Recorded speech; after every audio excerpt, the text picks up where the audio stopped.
दोस्तों, कभी आपने सोचा है क्यों कुछ घरों में बच्चों की हंसी गूंजती है और वहीं कुछ घरों में वर्षों की प्रार्थना के बाद भी सन्नाटा छाया रहता है? क्या केवल भाग्य इसका कारण है या हमारे कर्म? आज हम बात करेंगे एक ऐसे व्रत की जिसे करने से न केवल संतान सुख मिलता है, बल्कि ये व्रत हमें सिखाता है कि संतान का जन्म ईश्वर का आशीर्वाद होता है, चाहे वो पुत्र हो या पुत्री।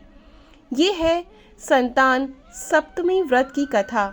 एक ऐसा व्रत जिसने हजारों वर्षों से अनगिनत माताओं की गोद भरी है। दोस्तों, संतान सप्तमी व्रत भगवान विष्णु और माता योग माया को समर्पित है। कहा जाता है जो भी दंपत्ति सच्चे मन से इस व्रत को करते हैं उन्हें सुसंस्कारित, सुंदर और दीर्घायु संतान की प्राप्ति होती है। ये व्रत सिर्फ पुत्र प्राप्ति के लिए नहीं, ये व्रत है ईश्वर के प्रति समर्पण और जीवन के प्रति कृतज्ञता का प्रतीक है। इसके पीछे की एक प्राचीन कथा आज मैं आपको सुनाती हूँ। प्राचीन काल में विदर्भ देश में राजा सुतप और रानी प्रश्नी राज करते थे। वो बहुत ही धर्मनिष्ठ थे, प्रजा से बहुत प्रेम करते थे, परंतु एक ही दुख उनके जीवन में था कि उन्हें संतान सुख नहीं मिला था। हर दिन रानी मंदिर में जाकर भगवान विष्णु से यही प्रार्थना करती, हे प्रभु, मुझे एक ऐसा बालक दीजिए जो आपके समान तेजस्वी हो। वर्षों बीत गए लेकिन उन्हें संतान नहीं मिली। फिर भी उन्होंने हार नहीं मानी। उन्होंने 7 वर्षों तक उपवास किया और हर सप्तमी को भगवान विष्णु का नाम जप किया। उनकी सच्ची भक्ति को देखकर एक दिन स्वयं भगवान विष्णु प्रकट हो गए।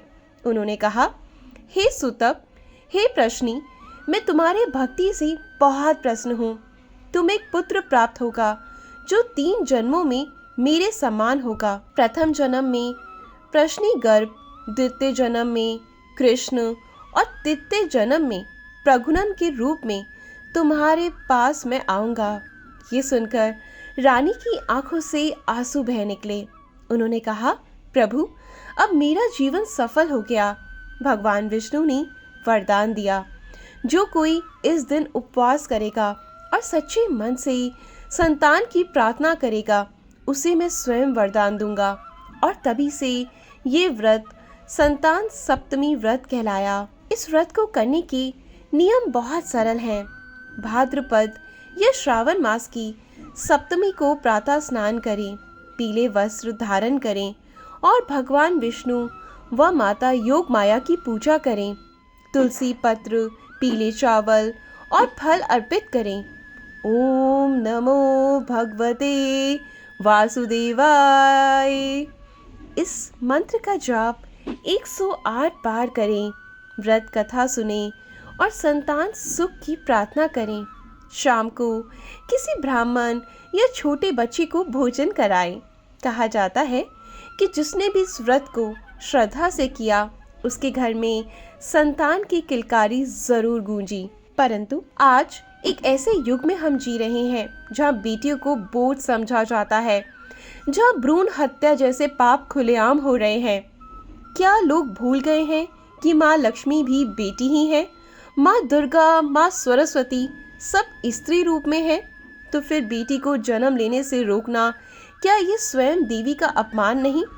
जिस घर में बेटी का जन्म होता है वहाँ सौभाग्य का दीपक जलता है, और जिस घर में उसे जन्म लेने से पहले ही रोक दिया जाता है, वहाँ भगवान का आशीर्वाद नहीं बल्कि उन्हें भगवान का श्राप लगता है। संतान सप्तमी व्रत हमें ये सिखाता है कि हर बच्चा, चाहे लड़का हो या लड़की, ईश्वर की भेजी हुई आत्मा है, उसे जन्म लेने का अधिकार है। तो आइए इस व्रत के माध्यम से एक प्रतिज्ञा लेते हैं कि हम किसी भी रूप में भ्रूण हत्या नहीं करेंगे, बल्कि हर संतान को ईश्वर का प्रसाद मानकर उसका स्वागत करेंगे।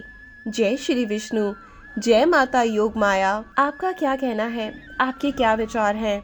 जो लोग भ्रूण हत्या करते हैं, क्योंकि उनसे बड़ा पाप और पाप का भागीदार और कोई हो ही नहीं सकता। ना जाने वो ऐसा करके अपने आगे आने वाले कितने जन्म खराब करते हैं। लेकिन आज के समय लोगों की आंखों पर पट्टी बंधी है, सिर्फ बेटे के नाम की। चाहे वो बेटा आगे जाकर उनको जान से ही क्यों ना मार दे, लेकिन फिर भी उन्हें वो बेटा ही चाहिए, बेटी नहीं। वो भूल जाते हैं कि जिस कोख से वो जन्मे हैं वो भी एक औरत ही है। चलिए हम आज की कथा को यहीं समाप्त करते हैं। अपने विचार कमेंट बॉक्स में ज़रूर लिखिएगा। मैं मिलती हूँ आपसे कल कुछ ऐसी ही ज्ञानवर्धक कहानियों के साथ। धन्यवाद।